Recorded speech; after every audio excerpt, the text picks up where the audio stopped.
أعوذ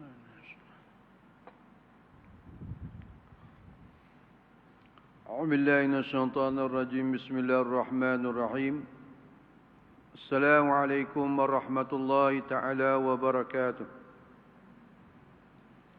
إلى حضرة سيدنا محمد صلى الله عليه وسلم وكافة الأنبياء والأولياء والشهداء والصالحين، وإلى ساداتنا أبي بكر وعمر وعثمان وعلي، وإلى بقية صحابة رسول الله صلى الله عليه وسلم، خصوصا لمؤلف رحمه الله تعالى، ولمشايخنا ولأساتذنا ولوالدينا ولأجدادنا. شيء لله لهم الفاتحة. أعوذ بالله من الشيطان الرجيم. بسم الله الرحمن الرحيم. الحمد لله رب العالمين الرحمن الرحيم مالك يوم الدين. إياك نعبد وإياك نستعين. اهدنا الصراط المستقيم صراط الذين أنعمت عليهم غير المغضوب عليهم ولا الضالين. آمين. قال الله تعالى وهو أصدق القائلين: سبحانك لا علم لنا إلا ما علمتنا إنك أنت العليم الحكيم. رب اشرح لي صدري ويسر لي أمري واحلل عقدة من لساني يفقهوا قولي. ففهمناها سليمان وكلا آتينا حكما وعلما وسخرنا مع داود الجبال سبحنا طير وكنا فاعلين. قال المصنف رحمه الله تعالى: ونفعنا وإياكم بعلومه في الدارين آمين يا رب العالمين. Sambung pada muka surat 11. Pada kata muallif, arti taklid. Taklid artinya i'tiqad yang putus serta muwafaqah, atau bersetuju dengan i'tiqad yang sebenar tetapi tidak berserta dengan dalil, hanya mengikut perkataan orang semata-mata. Maka taklid ini terbagi kepada dua.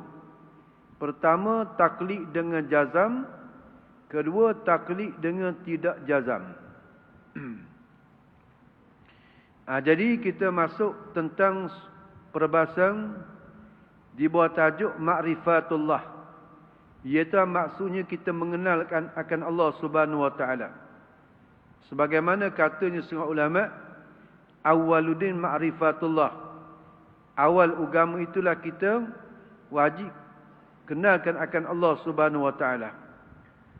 Sesuatu yang mesti kita kena tahu serta jadikan asas dalam akidah pegangan kita tentang perkara-perkara yang berkaitan dengan Allah Subhanahu Wa Taala sebagai Tuhan yang kita yakini, Tuhan yang menciptakan akan semesta alam, termasuk kita yang diciptakan oleh Allah Subhanahu Wa Taala, yang wajib di atas kita menyerahkan diri kita melakukan segala perintah-perintah Allah Subhanahu Wa Taala dan meninggalkan setiap apa yang dilarang oleh Allah Subhanahu Wa Taala. Maka di sini masuk pada kita mengenal akan Allah Taala, iaitu mengenal akan segala sifat-sifat Allah. Yang ini daripada segala sifat-sifat yang wajib bagi Allah Subhanahu Wa Taala, sifat yang mustahil atas Allah Subhanahu Wa Taala, dan sifat yang harus bagi Allah Subhanahu Wa Taala. Sebab itulah sebagaimana telah dijelaskan terdahulu dalam pengajian ilmu usuluddin ini, sebahagian daripada ulama-ulama membahagikan tajuk utama dalam perbahasan ilmu usuluddin, iaitu yang pertama berkaitan dengan uluhiyat, iaitu berkaitan dengan sifat ketuhanan. Maksudnya perkara yang berkaitan dengan zat Allah Subhanahu Wa Taala, daripada segala sifat-sifat yang wajib, segala sifat-sifat yang mustahil dan sifat yang harus bagi Allah Subhanahu Wa Taala. Dan tajuk yang kedua iaitu tajuk yang berkaitan dengan nubuat, yakni berkaitan dengan kenabian yang bergantung dengan zat bagi mereka yang dilantik oleh Allah Ta'ala menjadi Nabi dan Rasul yang diutuskan kepada umat manusia. Maka bagi mereka itu ada sifat yang wajib, ada sifat yang mustahil dan ada sifat yang harus. Dan yang ketiga atau berkaitan dengan tajuk yang ketiga dalam usuluddin ni perkara yang berkaitan dengan sam'iyat, iaitu perkara yang kita dengar daripada cerita ataupun khabar yang diberitahu oleh Allah Subhanahu Wa Taala dan yang diceritakan oleh Nabi kita sallallahu alaihi wasallam. Umpamanya kita kata ada sudut akidah kita, pegangan kita, wajib kita kena percaya. Setelah mana kita berada pada bulan Rejab, tiap-tiap tahun bulan Rejab, maka akan ada dibicarakan tentang suatu peristiwa yang berlaku kepada Nabi kita sallallahu alaihi wasallam, iaitu peristiwa Isra' dan Mi'raj. Maka sebahagian daripada manusia yang diberikan akal fikiran oleh Allah Ta'ala kepada mereka, maka mereka memikirkan dari sudut logik tak logik, maka mereka mengatakan peristiwa yang berlaku itu suatu benda yang di luar pemikiran yang tak logik, yang ini perkara yang tak diterima.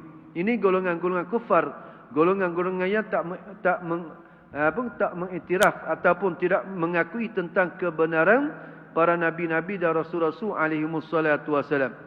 Sedangkan inilah merupakan di antara asas dalam akidah kepercayaan kita, wajib kita kena percaya. Walaupun akal kita tak mampu untuk memikirkan, ataupun kita kata benda ini di luar jangkauan pemikiran kita tentang perjalanan Rasulullah sallallahu alaihi wasallam daripada Makkahul Mukarramah kepada Baitul Maqdis dalam jangka masa yang agak singkat. Singkatlah, tak sampai satu malam. Walaupun Allah Ta'ala cerita dalam Quran, Allah Ta'ala perjalankan Rasulullah sallallahu alaihi wasallam satu malam, bukan maknanya satu malam yang penuh, bukan maksudnya 12 jam. Riwayat mengatakan Nabi ini berjalan seketika saja. Mulai daripada Nabi bangkit daripada tempat pembaringan, Nabi berjalan daripada Mekah ke Baitul Maqdis, kemudian diangkat ke langit. Kemudian Nabi balik semula ke Baitullah ni.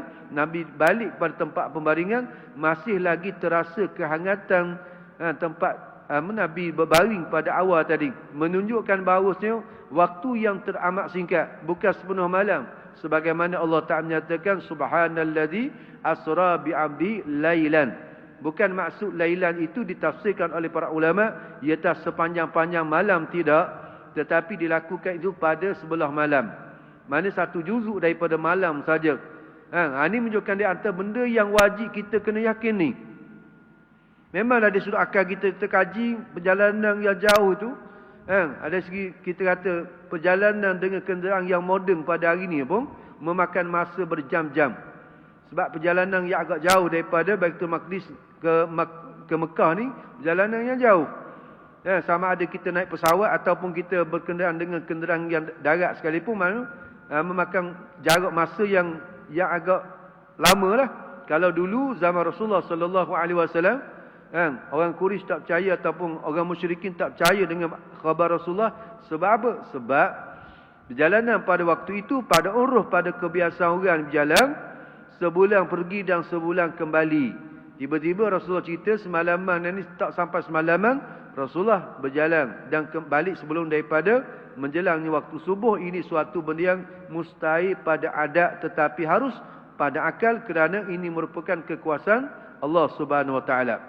Jadi itulah tiga tajuk utama dalam perbahasan ilmu usuluddin.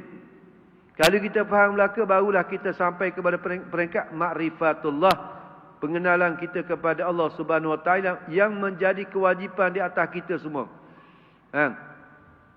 Kemudian di bawah tajuk ma'rifatullah ni, dia terangkan kepada kita yang dimaksudkan dengan ma'rifah. Apa yang dimaksudkan dengan ma'rifah? Iaitulah al-jazmu, jazam. I'tiqadun jazim, iaitu pegangan yang putus, yang muwafiq lil waqi', yang membetuli bagi waqi', nasyi'un an dalil, yang terjadi daripada dalil. Itu syarat orang yang ma'rifatullah. Nisbah dengan ilmu lah, iaitu orang sampai kepada peringkat ilmu yakin. Dalam ilmu usuluddin ni, iaitulah orang tu cukup tiga syarat. Yang pertama, jazam, i'tiqad yang jazam, i'tiqad yang putus. Yang kedua, apa yang dipegang itu membetuli dengan diri pekerjaan.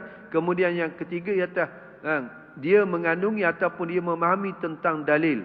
Di atas tiap-tiap apa yang dipegang tu. Maka bila cukup 3 syarat ni, baru dia sampai orang panggil makrifat secara secara umum. Sebelum daripada kita memahami lagi secara mendalam, sampailah kepada kita ini, sampai kepada peringkat makrifat yang khassah. Kemudian, bila seorang tu makrifat, lawan bagi makrifat ni iaitu orang bertaklid.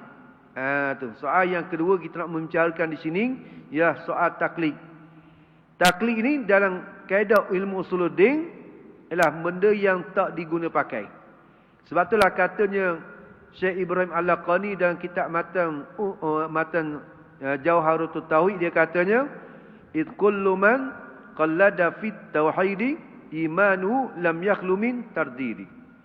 Ini maknanya masalah kita bertaklid dan ilmu usuluddin tak dibenarkan sama sekali.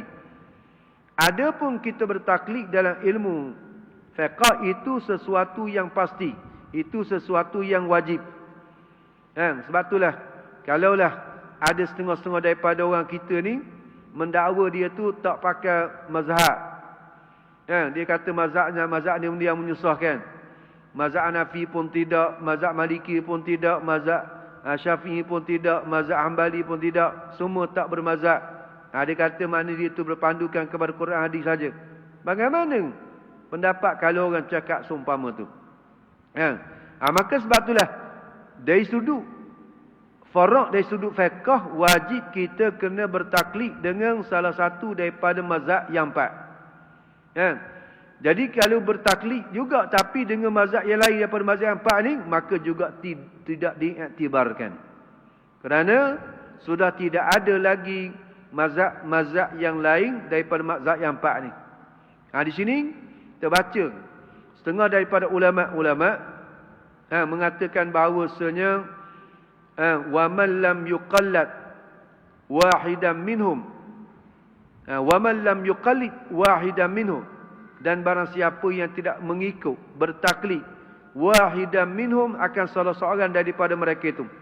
Siapa? Daripada a'immatul mujtahidin, daripada sekalian imam-imam mujtahid yang 4. Imam mujtahid yang 4 ni iaitulah Imam Abu Hanifah yang merupakan muassis, yakni pengasas bagi mazhab Hanafi. Ataupun yang kedua Imam Malik, jadi muassis pengasas bagi mazhab Maliki. Yang tiga Imamuna Asy-Syafi'i, iaitulah pengasas bagi mazhab Syafi'i. Dan yang keempat Imam Ahmad bin Hanbal yang menjadi pengasas bagi mazhab Hambali. Jadi kalau kita sekarang ni dalam soal faraq kita, dalam sudut fiqh kita ni, kita buat ibadat, kita ni tak ikut mana-mana mazhab. Kita tak ikut mana-mana mazhab, daripada mazhab 4 tu kita tak ikut belaka. Bagaimana nisbah dengan hukum ibadat kita macam mana? Jadi ulama mengatakan dalam kitab Tanwinul Qulub, dia kata wa man lam yuqallid, barang siapa yang tidak bertaklid, tidak mengikut, wahidan minhu, akan seorang daripada mereka, daripada imam yang 4 ni, wa qala, dia kata ana a'malu bil kitabi was sunnati, aku ni beramal dengan sunnah, yang dengan aku beramal dengan kitab ini Quran, was sunnati, dan aku beramal dengan sunnah, yang ini dengan hadis Nabi. Mazhab aku mazhab Quran hadis. Tu. Bagaimana ada setengah-setengah tempat yang dakwa dia tu tak pakai mazhab. Di tempat kita, negara kita pun ada tempat yang tak bermazhab. Sebab dia kata pakai mazhab sunnah, yang ini mazhab Quran dan hadis saja. Kalau orang dakwa lagu tu, dia kata mudda'iyan fahmal ahkami minhuma, hal keadaan dia tu mendakwa, mengaku dia tu mengerti akan segala hukum-hukum daripada keduanya, daripada kitab, yang daripada Quran, daripada sunnah, yang daripada hadis Nabi SAW. Tu. Jadi dia kata dia faham dari sudut makna, dan dari sudut tafsiran daripada Quran dan juga hadis-hadis Nabi SAW. Maka katanya ulama, fala yusallamulah, maka jangan kamu terima baginya. Jangan. Orang dakwa seumpama, jangan kamu ikut dia. Bal huwa mukhtiun, bahkan dia tu orang silap, salah tu. Dallun wa mudillun, dia tu sesat dan menyesatkan orang lain. Maksudnya, adakah bila dia kata dia mengikut sunnah, yang mengikut Quran dan hadis saja, adakah a'immatul mujtahidin, Imam mazhab yang 4 ni tidak berpegang dengan Quran hadis ke macam mana? Imam Abu Hanifah, Imam Malik, Imam Syafi'i, Imam Ahmad bin Hanbal, adakah keempat-empat imam ni tidak berpandukan kepada Quran dan hadis? Tu. Jadi dia jadi kata mengaku dia berpegang dengan Quran hadis, tak pakai ada pendapat-pendapat orang lain. Jaga dia kata jangan kamu terima orang ni sebab dia ni salah silap, dalun wa mudilun, dan sesat lagi pula menyesatkan.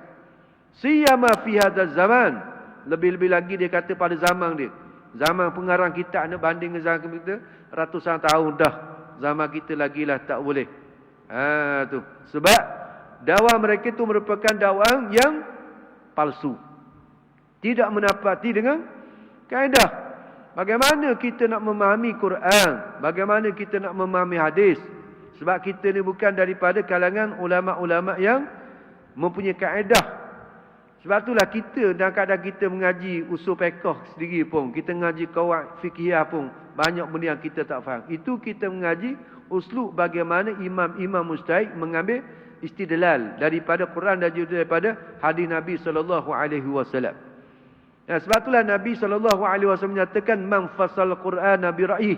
Barang siapa yang mentafsirkan Quran dengan akal dia, dengan pandangan dia semata-mata, falyatabawwaq maq'adahu minan nar, minta cadang tempat duduk dalam api neraka.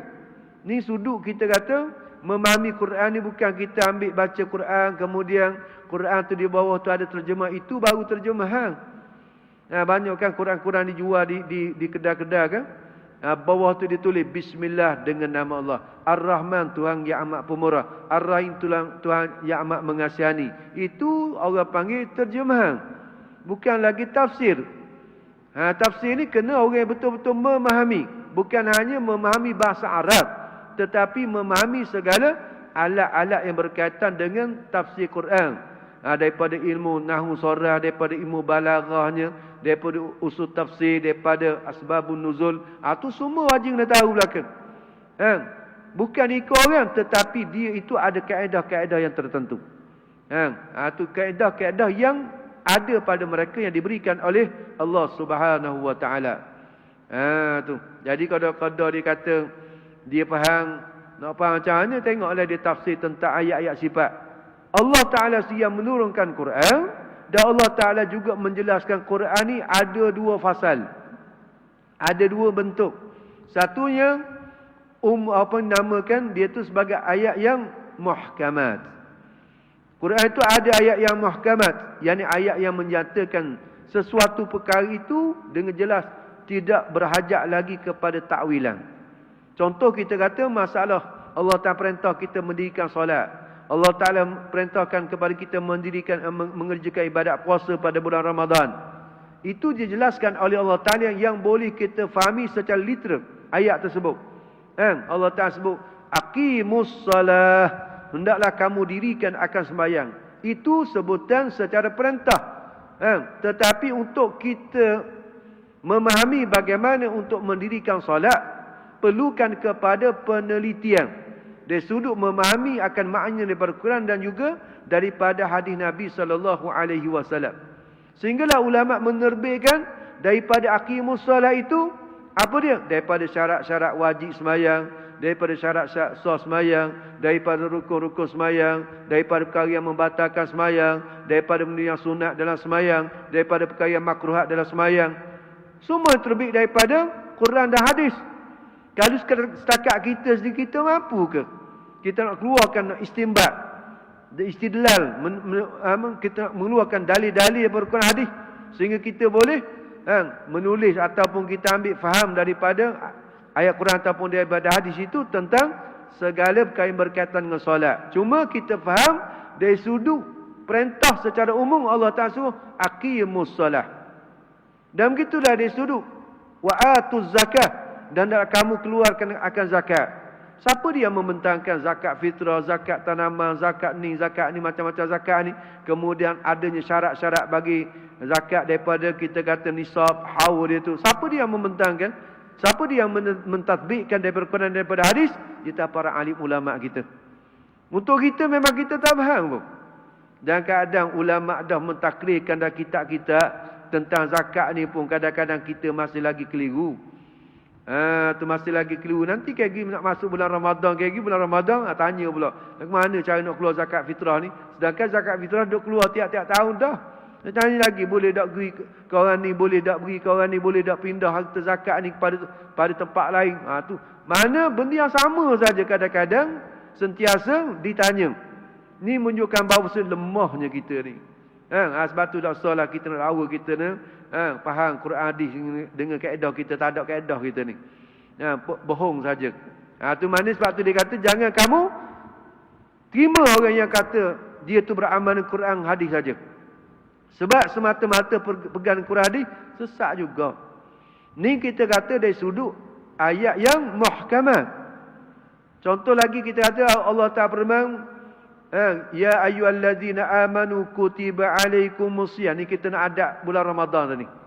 Ya ayyuhallazina amanu kutiba alaikumusiyam kama kutiba alal ladzina min qablikum la'allakum tattaqun. Di situ kita fahami bahawa Allah Taala perintahkan kepada kita puasa. Tapi dalam ayat tu tak beritahu puasa tu lagu mana cara, bermula bila, berakhirnya bila. Ulama mentakrirkan, ulama hurai, ulama daripada Quran, daripada hadis, ulama terbitkan syarat wajib, syarat sah, rukun puasa, perkara yang membatalkan puasa, perkara makruh bagi puasa, sunat puasa. Ni semuanya hasil daripada kajian yang dilakukan oleh para alim ulama kita. Tu orang yang betul-betul berkemahiran saja yang boleh mengeluarkan akan segala dalil-dalil, segala hukum hakam ni. Cuma kita ikut saja. Dan kadang-kadang kita ikut pun banyak lagi kita silap, banyak lagi kita salah, banyak lagi kita buat benda yang membatalkan ibadat-ibadat tersebut. Ni kata lemahnya kita. Tiba-tiba kita mengaku kita pandai. Yang kedua, Quran ni Allah Ta'ala menyatakan satu bahagian ayat yang mutasyabihat, satu lagi ayat yang Allah Ta'ala menyatakan ayat yang muhkamat, dan satu lagi Allah Ta'ala menyatakan ayat yang mutasyabihat. Tu ayat yang mana mutasyabihat ni kita tak boleh nak faham secara literal dia. Tak boleh nak terjemah dari sudut makna sekaligus. Sebab apa? Membawa kepada menyamakan Allah Ta'ala dengan makhluk. Itu dibimbangi. Contoh Allah Ta'ala firman, Yadullah. Yadullahi fauqa aidihim. Yadung itu dari sudut bahasa terjemahnya, kalau terjemah bahasa Melayu kita ke, malah tangan. Yang diidhafahkan kepada Allah. Tangan Allah. Maka tangan Allah ni difahami kalau kita kata orang awam kat, Tuhan pun ada tangan. Tangan dengan mana jawarih, tangan dengan mana anggota. Itu memberi kesamaran. Menyamakan Allah Ta'ala itu dengan makhluk. Walaupun kita kata tangan Tuhan tu tangan tak serupa dengan makhluk, sekalipun diri tangan tu pastinya akan membawa ada tempat bersamaan. Contoh kita kata tangan kita. Kita tangan. Kemudian basikal pun dia ada tangan dia. Hand tu kan, handle. Handle ni tangan lah. Jadi dari sudut bentukan memang tak sama lah. Sebab tangan kita diperbuat, Allah tak ciptakan dengan apa? Dengan tulang, dengan daging, dengan orat, dengan lendir, dengan darah, kemudian dilitupi dengan kulit. Tu tangan kita di tangan kita. Tangan basikal pula, handle tu diperbuat daripada besi. Tak ada jari, batang gitu je. Lepas tu letak orang tak berik. Letak macam-macam lah. Letak lampu loceng situ. Kemudian dari sudut zahir nampak tak sama lah. Tetapi hakikat sama. Sebab apa? Sama-sama jirim. Sama-sama mengambil ruang. Tangan kita pun mengambil ruang qadar zat tangan kita. Dan tangan basikal pun diambil ruang qadar zat dia. Maka sama dari sudut. Dari sudut dia tu sama-sama mengambil ruang jisim, jirim, jawar. Maka itu mustahil di atas Allah Subhanahu Wa Taala. Maka sebab itulah ayat mutasyabih ini setengah daripada ayat sifat yang kita kena serah. Dari segi memahami makna itu diserahkan kepada mereka yang berkemampuan. Maka sebab itulah timbulnya dua aliran, satunya golongan-golongan salaf dan satunya golongan-golongan khalaf. Ulama salaf dan ulama khalaf. Bukan salafi yang wujud di zaman kita hari ini, di kalangan mereka digelar sebagai golongan salafi. Orang yang disebutkan kepada salaf. Bukan salaf tu. Orang salaf betul orang hidup 300 tahun. Daripada zaman Nabi 300 tahun. Tu orang panggil orang duduk dalam lingkungan orang salaf. Salafus salih. Orang dulu yang baik-baik. Yang betul dari segi akidah pegangan dia. Maka di situ dia ada perbahasan dari sudut memahami akan makna yadullah, wajhullah, berbagai-bagai bentukan sifat yang nak menyamakan Allah Ta'ala dengan makhluk itu mustahil. Dan di sisi ulama-ulama khalaf, mereka telah mentakwil. Takwil secara tafsil. Supaya nak menjaga akidah orang awam, supaya tidak menyamakan akan Allah Ta'ala dengan makhluk. Maka mereka itu mentasbihkan yadullah dengan mana qudratullah, wajhullah dengan mana zatullah, macam-macam lah di sudut untuk nak mengeluarkan orang awam ni supaya tidak jadi tasyabuh, tidak jadi keliru dengan pemahaman secara literal. Banyak sekali sekarang ni orang akidah pegangnya istiwa. Ar-Rahman ala asyistawa. Ar-Rahman ala asyistawa. Maka adakah boleh kita terjemahkan istawa itu dengan mana jalasa ataupun makna qa'adah, dengan mana duduk? Siapakah daripada ulama-ulama aliran pemikiran ahli sunnah wal jamaah daripada Asy'ariyah dan Maturidiyah yang menterjemah, yang mentafsirkan makna duduk? Tidak ada. Tidak ada pun daripada ulama-ulama ahli sunnah yang menterjemahkan dengan makna duduk. Kerana duduk itu memberi tasyabuh, memberi kekeliruan kepada kita. Kalau gitu Tuhan duduk juga maka sebab itulah setengah-setengah daripada orang kita, bila dia ambil ayat Quran ni, dia kata inilah dalil menunjukkan bahawasanya Allah Ta'ala itu duduk di atas arasy. Ar-Rahman ala asyistawa. Bermula Tuhan yang bernama Rahman duduk di atas arasy. Mana dalil? Ni ayat Quran. Tak percaya Quran jadi kafir. Orang awam pun ayat Quran. Kalau tak percaya, kafir. Kita bukan tak percaya Quran, tapi dari segi makna itu tak sesuai. Tak boleh nak guna pakai kepada Allah Ta'ala. Kita akan tanya soal. Kalau Allah Ta'ala duduk di atas arasy, bermakna sifat duduk ni baru. Sedangkan zat Allah Ta'ala qadim. Mustahil sifat yang baru duduk di zat Allah Ta'ala yang qadim lagi azali. Lepas tu soalan lagi kita tanya di mana Allah sebelum daripada Allah Ta'ala menjadikan arasy. Kerana arasy merupakan makhluk bagi Allah. Jadi kalau gitu Tuhan ni bertempat di atas makhluk. Dulu Tuhan tak tahu duduk mana. Bila Tuhan duduk atas arasy, bila Tuhan menjadikan arasy, Tuhan tu pergi duduk atas arasy. Kalau orang tanyalah duduk tu kalau gitu Tuhan ni ada punggung ke? Tu ada stok kata Tuhan tu bersila lendik. Allah Ta'ala bersila lendik di atas arasy. Tu lagi berat. Sila. Lepas tu sila ni ibarat daripada kita duduk ni ramai-ramai kita. Ni abang hidup sila ni. Duduk sela, duduk belunjuk, duduk macam-macam, duduk nerak, duduk netang, duduk kekeng, banyak je duduk. Jadi duduk sela macam itu lah. Ibarat daripada kita tutup dua belah kaki kita silang panggil duduk sila. Duduk bersila. Kalau kita unjuk kaki kita tu orang panggil duduk. Duduk ni. Duduk belunjuk. Gana panggil duduk belunjuk. Kalau dari segi dia orang panggil duduk belunjuk. Jadi kalau gitu, kalau Tuhan duduk bersila lendik di atas arasy, dah lah Tuhan duduk. Tasawuf pada kita orang awam ni, Tuhan tu ada punggung. Lepas tu Tuhan akan ada peha. Lepas tu Tuhan akan ada betih. Dan Tuhan akan ada kaki. Sebab apa? Sela ni kena ada cukup alat anggota barulah panggil duduk bersila. Ni jadilah dia tu benda yang boleh membawa kepada fitnah bagi akidah orang awam. Maka sebab itulah kita kena jaga betul. Jangan kita dengar saja orang kata dia tu berpandu pada Quran dan hadis, maka kita pun pakai turut ikut. Jangan, salah. Tak boleh kita nak bertaklid ataupun nak ikut pandangan-pandangan orang yang tidak lari daripada bertaklid dengan salah satu daripada pendapat imam yang empat ni. Kerana itulah lagi katanya setengah ulama tengok dalam kitab I'anatul Talibin. Katanya mu'alif pengarang kitab bagi I'anatul Talibin, dia katanya wa kullu minal a'immatil arba'ati ala shawab.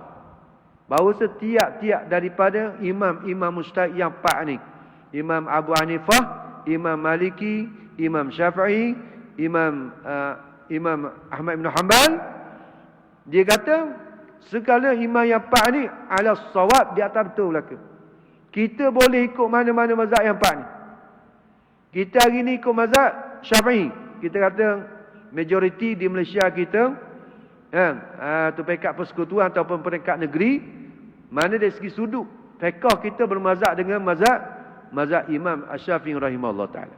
Orang panggil dah jadi termentera ataupun termenterai dalam jabatan agama Islam di seluruh Malaysia ni, melainkan ada satu negeri yang tak bermazhab. Semuanya mazhabnya dari segi fiqh mazhab Imam Syafi'i rahimahullah taala. Dari sudut akidah kita berpegang kepada perjalanan mazhab Asy'ariyah dan Maturidiyah. Macam kita Terengganu kita, dari segi fiqh kita beramal dengan mazhab Syafi'i, dan dari segi daripada segi tauhid kita berpegang kepada perjalanan Imam Hasan Asy'ari dan Imam Abu Mansur Al-Maturidi, dan dari sudut tasawuf kita berpegang kepada perjalanan Syekh Junaid Al-Baghdadi dan juga tariqah Al-Ghazaliyah kita Imam Al-Ghazali rahimahullah taala. Itu benda jelas. Jelas. Jalanan yang jelas, perjalanan yang muktabar dari sudut akidah, dari sudut fiqh dan dari sudut akhlak. Semua betul. Kemudian katanya ulama bahawa sekian ulama daripada mazhab yang 4 ni betul lah ke? Wa yajibu taqlidu wahid minhum. Dan wajib kita kena bertaklid dengan salah seorang daripada mereka itu. Wajib. Wajib kena bertaklid, tak boleh kita nak lari daripada salah satu daripada 4 mazhab ni. Wa man qallada minhum, barang siapa yang bertaklid dengan salah seorang daripada mereka itu, kharaja'an uhdati taklif, nescaya dia akan lepas daripada tekanan ataupun daripada tuntutan taklif syarak, dia akan gugur lah bila dia berada di bawah payung mana-mana daripada salah satu mazhab yang 4. Jadi kita ni boleh, kita sekarang mazhab Syafi'i, kita boleh nak bertaklid dengan mazhab yang lain daripada mazhab kita ni. Contoh kita nak bertaklid dengan mazhab Hanafi, mazhab Maliki, mazhab Malik, boleh. Tak ada masalah. Tetapi hendaklah kita kena tahu cara-cara untuk kita bertaklid, cara-cara kita nak berpindah daripada satu mazhab kepada satu mazhab. Tak boleh kita nak pakai ambil saja, jangan.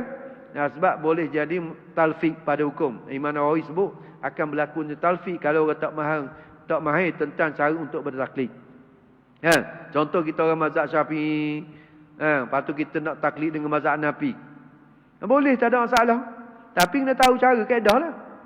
Jangan kita mazhab Syafi'i, kita ambil wudu, ambil sembahyang mengikut mazhab Syafi'i. Mana contoh kita kata rukun bagi wudu. Rukun bagi wudu ada 6. Satu niat, kemudian basuh muka, kemudian basuh tangan, kemudian sapu kepala, kemudian basuh kaki, kemudian tertib. 6. Itu saja. Maka perkara di antara perkara yang membatalkan wudu dan mazhab Syafi'i dah. Contoh menyentuh akan perempuan yang ajnabiah, perempuan yang asing. Tiba-tiba kita ambil wudu cara mazhab Syafi'i, lepas tu kita pergi sentuh isteri kita, ataupun kita sentuh perempuan yang ajnabiah, yang asing.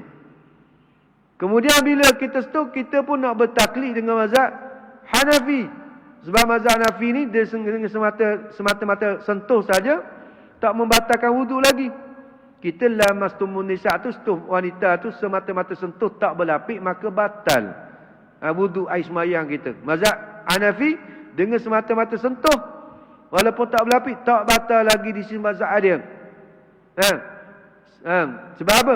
Sebab maksud daripada lamastumun nisa ni, kita air bil jima' dengan jima', dengan tubuh barulah batal wudu di sisi mazhab Hanafi.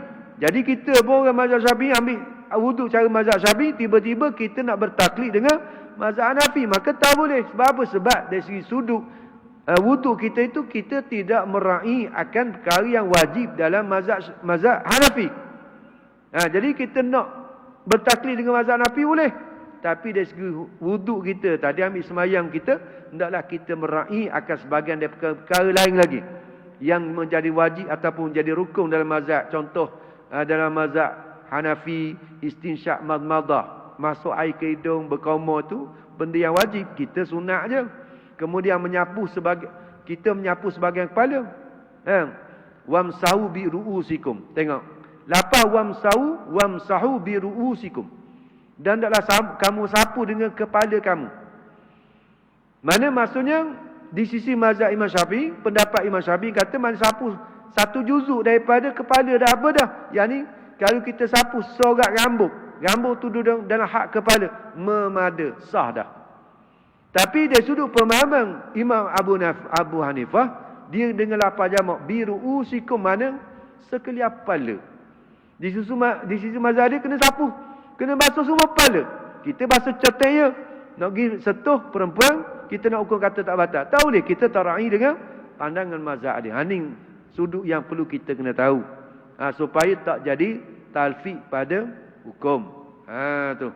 Jadi kita nak masuk sebenarnya cara masalah taklid dalam ilmu usuluddin. Tapi kita nak cerita tadi tentang wajib kita kena terlebih dahulu tentang wajib taklid dalam masalah fiqh.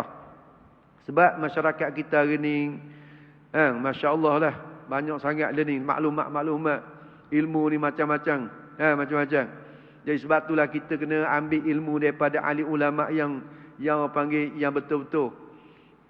Tu. Kalau jangan semata-mata kita ambil ilmu daripada YouTube. Jangan semata-mata kita ambil ilmu daripada Facebook. Jangan semata-mata ilmu kita ambil daripada grup-grup WhatsApp. Tu. Jangan dalam Google ke apa ke, tengok masalah, tengok dalam Google. Dah tahu siapa di pandangan tu.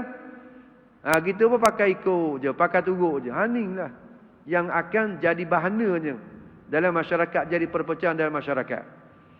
Sebab ilmu ni kena ambil pada orang yang betul-betul berkemahiran. Apa juga ilmu? Kita nak ngaji fiqh, cari orang betul-betul mahir dalam ilmu fiqh. Kita nak ngaji akidah, cari guru yang benar-benar mahir tentang ilmu akidah. Dan kita sekurang-kurangnya tahu siapa guru dia. Guru yang kita nak ngaji itu kena tahu guru dia siapa dia. Kita mengaji ilmu tasawuf, kita naklah ambil daripada guru yang berkemahiran dari sudut zahir dan batin dia. Dan kita tahu siapa guru dia. Dan guru bagi guru dia pun kita tahu. Ini benda yang penting sekali. Jangan kita ambil je tepi-tepi macam tepi-tepi jalan, kutip-kutip ambil agama, jangan ambil kutip-kutip tepi jalan gitu. Kena mengadap betul dengan guru yang berkemahiran tu. Tu bukan kata guru pakai duk zong dia je, rasa-rasanya boleh, rasa-rasanya tak batal, rasa-rasanya haram, rasa ni bukan tom yang ni. Tu tom yang boleh kita tak tali dah, rasa gemasing lagi, rasa ketawa lagi, rasa gemasang dah, mana tu tak apalah makanan. Ni agama, bukan nisbah benda tu. Benda yang telah ditetapkan secara jelas oleh para ulama kita. Sebab itulah dari sudut orang nak menyampaikan ilmu, mesti orang yang tamakun sungguh dengan ilmu. Orang yang di segi pahaman dia jelas. Jangan dia tu pun tak apa nak jelas mana. Batulah dan kaedah usul fiqh kata al-hukmu 'ala syai' far'un an tasawwurih. Kita nak hukum di atas satu perkara itu mesti tercabang, terjadi daripada kita kena faham dulu. Kita sendiri yang nak mengajar kena faham dulu sudut permasalahan tu, barulah boleh kita ajar pada orang lain. Kalau kita masih lagi tak kejap, kita masih lagi dalam kekeliruan, maka kita nak ajar orang, maka akan menyebabkan jadi porak-poranda lah agama. Ini fitnah kita zaman kita ni amat berbahaya sekali. Tengok orang ni duk lawan, ustaz ni duk celaka, ustaz ni dalam Facebook. Duk berlawan dalam Facebook. Bukan tempat medan dia.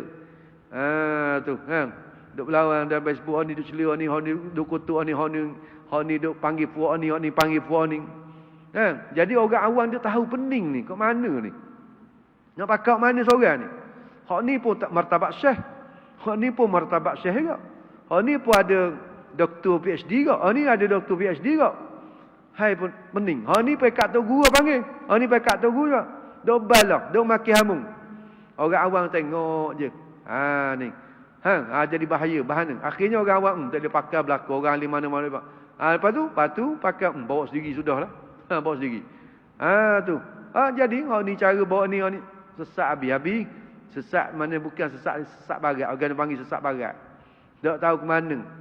Inilah di antara bahananya.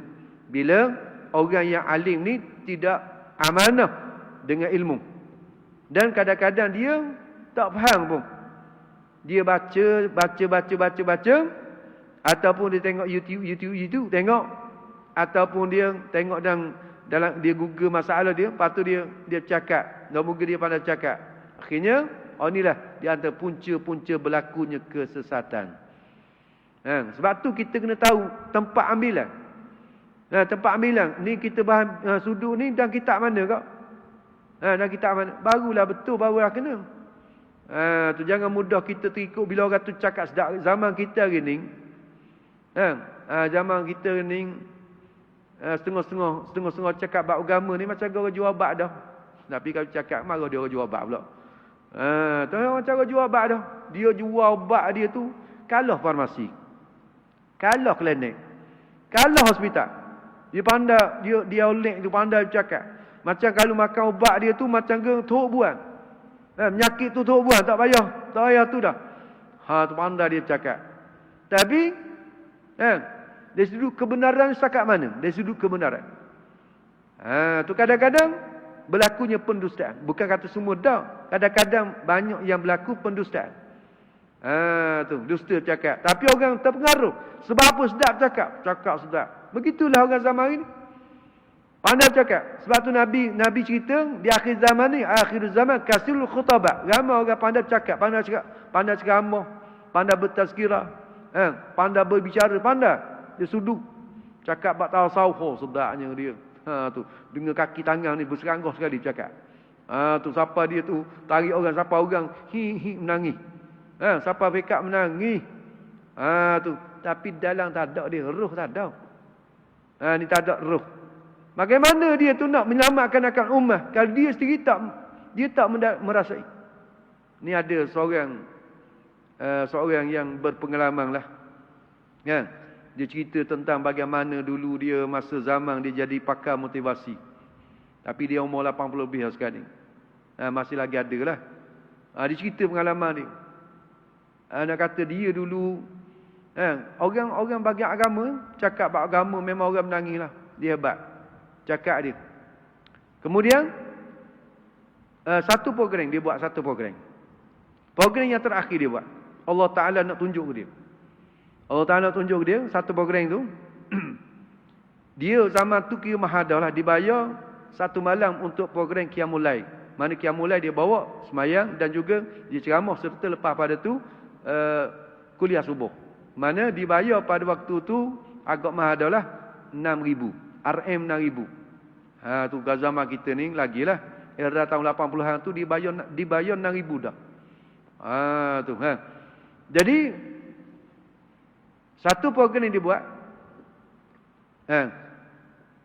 datang yang menguruskan program tu, tukang uruh ni nak kutip duit je. Kutip duit. Tu bahananya. Nak masuk program itu duit sekarang. Masuk program duit. Tu bagian pengurusan sejak tu. Kemudian dia beri tawaran kepada ustaz ni, dia kata ustaz, kalau malam ni masa program Qiyamul Lail nanti, kalau ustaz boleh menyebabkan orang menangis belakang dalam masjid ni, pakat menangis belakang, kami akan tambah 1,000 lagi. Tu, kami akan tambah 1,000 lagi. Ni bukan cerita dusta ni cakap dalam masjid. Tu. Mana tambah 1,000 lagi, mana 7,000. Dia kata, ada apa dah, memang kerja saya dah. Memberi orang menangis ni memang kerja saya dah. Tu. Lalu sebelum daripada dia nak solat tahajud malam tu, dia beri taklimat dululah kepada peserta-peserta. Peserta-peserta memang orang hebat-hebat lah. Bukan orang kapung, orang getah dak lah. Tu. Orang kereta-kereta besar-besar mari. Jadi lalu dia kata malam ni insya-Allah lah kita akan semayang tahajud, kemudian kita rokok, kita sujud lama sikit. Sebab apa? Sebab kita masa itulah kita bermunajat dengan Allah Ta'ala, masing-masing pakat munajat dengan Allah Ta'ala. Dia pesan dah. Tapi memang kosak dia tu kosak duit. Dia kosak duit dah. Dia cerita kosak duit, memang duit lah, bukan buat kerana Allah. Tapi dia besar, tu. Dia taubat, dia sudah hak terakhir dia tu. Lepas tu dia lepas, dia tinggal tu. Kemudian dalam sujud dia tu, tiba-tibanya dia kata tak boleh nak kat kepala.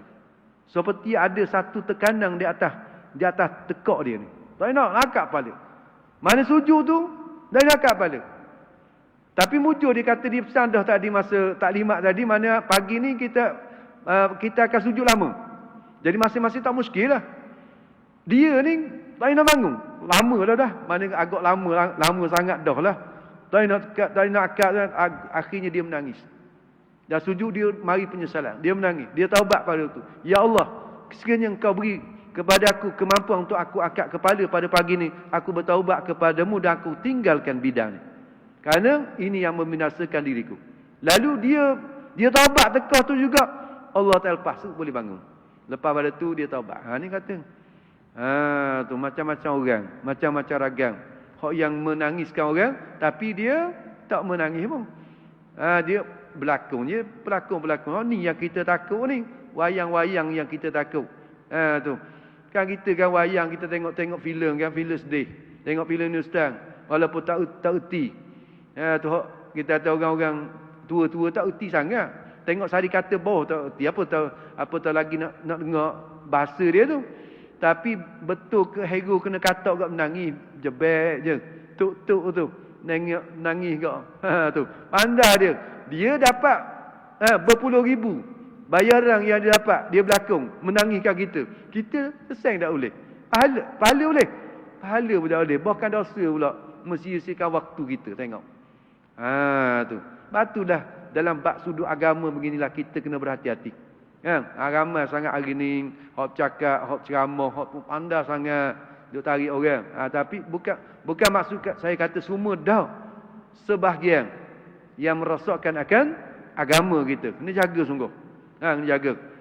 Inilah perlu perlu kita kena cari pedoman yang betul ataupun pedoman yang tepat. Tu. Jangan yang terkeliru dengan tamu bermazhab ni. Sedangkan tengok dari sudut orang yang bermazhab di antaranya Imam Bukhari. Imam Bukhari siapa dia? Juga bermazhab. Imam Bukhari, Imam Muslim, Imam Tirmizi, Imam Nasai ni imam-imam dalam ilmu hadis belaka. Semua ada mazhab belaka. Imam Abu Hasan Asy'ari, Imam Ghazali, Imam Suyuti, Syekh Ibn Hajar, Syekh Ramli, Imam Subki, Syekh Zakaria Al-Ansari, Imam Nawawi, Imam Sya'rani ni di antara tokoh-tokoh yang kalau dia tu nak bina mazhab dengan ilmu yang ada dia, maka dia boleh. Tapi dia masih lagi duduk di bawah pandangan ataupun mengikut mazhab Syafi'i. Semua mazhab Syafi'i. Imam Bukhari mazhab Syafi'i, Imam Muslim mazhab Syafi'i, Imam Tirmizi mazhab Syafi'i belaka. Ni nak kata orang yang hebat setara tu pun masih lagi bermazhab, apatah kita ni yang tak sampai kepada ustaz pun dah nak panggil lagi. Dah usah panggil imam lah, nak panggil ustaz pun tak boleh lagi. Kalau kita dok baca saja. Tu. Jadi sebab itulah kena berhati-hati dengan kumpulan-kumpulan seumpama ni. Habis.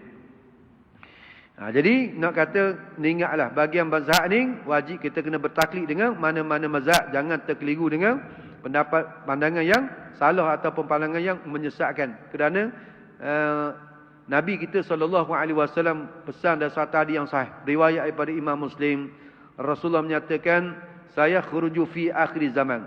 Selagi akan keluar di akhir zaman. Zaman kita lah ni. Kita duduk di akhir zaman ni, duduk di pinggir-pinggir dah.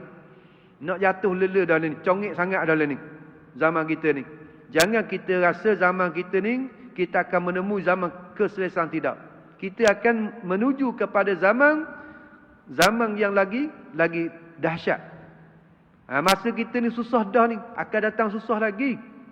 Zaman kita dengan penyakit-penyakit yang kita alami beberapa tahun ni, dan juga musibah-musibah yang berlaku ni, lagi akan datang lagi dahsyat lagi. Tu. Jadi Nabi mengatakan, saya khurju fi akhir zaman, selagi akan keluar di akhir zaman nanti, kaumun satu kumpulan. Ahdasul asnan, orang ni orang muda-muda, kumpulan kelompok orang muda-muda lah. Bukan pekat tua-tua dak, pekat orang muda-muda. Tu, pekat baru balik ngaji. Tu. Yang mana lagi pula sufahaul ahlam, iaitu orang yang bodoh dari segi pemikiran. Pakai zahir. Dia kata tengok, Tuhan ni bertempat. Mana di langit? Dalil mana? Ayat Quran Ar-Rahman 'ala Istawa. Dalil mana lagi? Tengok malam Isra' Mi'raj ni. Tengok dalil yang kita duduk pada bulan Rajab ni juga di antara dalil mereka-mereka yang beriktimak kata Allah Taala duduk di langit. Itu dalil dikata Isra' Nabi tu, Mi'raj Nabi. Daripada Baitul Maqdis naik kepada langit. Langit pertama, langit kedua sampai langit ketujuh. Kemudian sampai langit tujuh, melepasi Sidratul Muntaha, maka di sana Nabi akan diangkat lagi. Nabi telah diangkat kepada 3 peringkat lagi sampai kepada Had Qudsiyah. Sampai kepada Hadrah Qudsiyah, maka di situlah Nabi kita sallallahu alaihi wasallam bermunajat melihat zat Allah Taala yang qadim lagi azali. Dan bercakap-cakap berkata-kata Nabi kita dengan Allah Subhanahu Wa Taala ketika Rasulullah berada di Hadrat Qudsiyah inilah. Maka dia kata inilah dalil kata Allah Taala berada di langit. Sedangkan dalam hadis itu tak cerita kata Allah Taala ada di situ. Yang diceritakan ialah Nabi berada di situ. Allah Taala la makana lahu, tidak ada tempat bagi zat Allah Taala. Bukan Allah Taala di situ. Yang dikatakan di situlah Nabi kita sallallahu alaihi wasallam. Ni orang panggil sufahaul ahlam, orang yang bodoh dari segi pemikiran.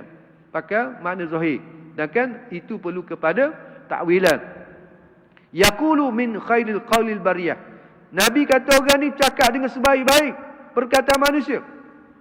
Mana dia tu dengan kalam dia tu, dengan bahasa, sudut bahasa dia tu memang hebatlah. Cakap dengan bahasa sastranya, dengan gaya bahasa yang menarik perhatian. Sebaik-baik perkataan, bukan macam kita cakap ni, cakap kapung. Cakap kapung bukan, cakap ni memang hebatlah. Yaqra'unal Quran, mereka baca Quran. Dalil Quran, dalil hadis, baca kitab tu, sebut nama ulama tu, ulama ni. Petah mereka tu berkata-kata. La yujawizu hanajirahum, tidak melampauilah apa yang mereka baca tu, sekadar duduk di kerongkong je, tak sampai ke dalam. Ayat dia baca tak sampai ke tak sampai ke dalam, tak sampai ke hati, tapi sampai di kerongkong. Lepas tu tubik balik. Ni puak ni. Yamrukuna minad-din kama yamrukus sahmu minar ramiyah. Dia telah orang ni keluar daripada agama seperti mana keluarnya anak panah daripada busuran. Mana cepat dia keluar daripada agama. Sebab dia punca berlakunya fitnah. Tu. Lalu Nabi kata fa iza laqitumuhum, maka apabila kamu bertemu dengan mereka itu faqtuluhum, maka Nabi suruh kita bunuh. Nabi suruh bunuh buat-buat ni. Tu. Jadi kalau kita bunuh bahayalah zaman kita ini. Maksudnya kita kena tolak dengan hujah lah. Kita takwil, kita kata tolak dengan hujah lah zaman kita ini. Nak ambil pisau, nak ambil pedang, nak ambil pistol, nak tembak tu mandatory pula. Jadi kita lawan dengan hujah. Jangan kita biarkan mereka. Kita sekat mereka. Kita ada kuasa, contoh kata pihak pemerintah, bila ada kuasa, tahu fahaman itu menyalahi, akidah dia menyalahi, dari sudut amalan tu menyalahi, maka sekat. Jangan diberi mengajar di masjid juga. Jangan beri buat dia tu mana program-program tak benar kan. Tu. Jadi Nabi suruh bunuh kata perempuan ni. Fa inna fi qatlihim ajran liman qatalahum indallah yaumal qiyamah.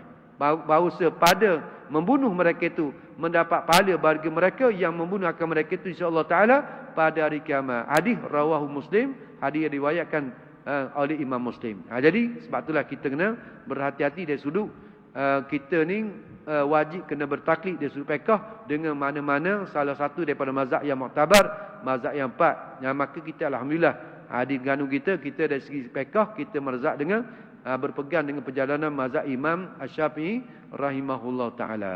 Habis. Kemudian kita masuk pada ni taklid, artinya i'tikad yang putus serta muafakat atau bersetuju dengan i'tikad yang sebenar tetapi tidak berserta dengan dalil, hanya mengikut perkataan orang semata-mata. Jadi masalah dalam usuluddin tak boleh kita bertaklid. Masalah fiqh wajib kena bertaklid. Ni tak boleh sama sekali, bahkan haram kita bertaklid pada masalah dalam ilmu akidah. Bagaimana caranya? Maka insya-Allah kita sambunglah. Taklid artinya i'tikad yang putus. Wallahu subhanahu wa taala a'lam. A'udzu billahi minasyaitonir rajim. Bismillahirrahmanirrahim. Alhamdulillah sallallahu alaihi wasallam. Allahumma la tusad alaina bidunubina man la khakarhamuna. Allahumma innaka 'afuwun karim tuhibbul 'afwa fa'fu 'anna wa 'an walidina wa 'an jalil muslimina al muslimat birahmatika ya arhamar rahimin. Sallallahu ala sayidina Muhammadin wa ala alihi washabihi wasallam. Subhana rabbika rabbil izzati amma yasifun wa salamun alal mursalin walhamdulillahi rabbil alamin. Taqabbalallahu minkum minna wa minkum taqabbal ya karim. Wassalamu alaikum warahmatullahi taala wabarakatuh.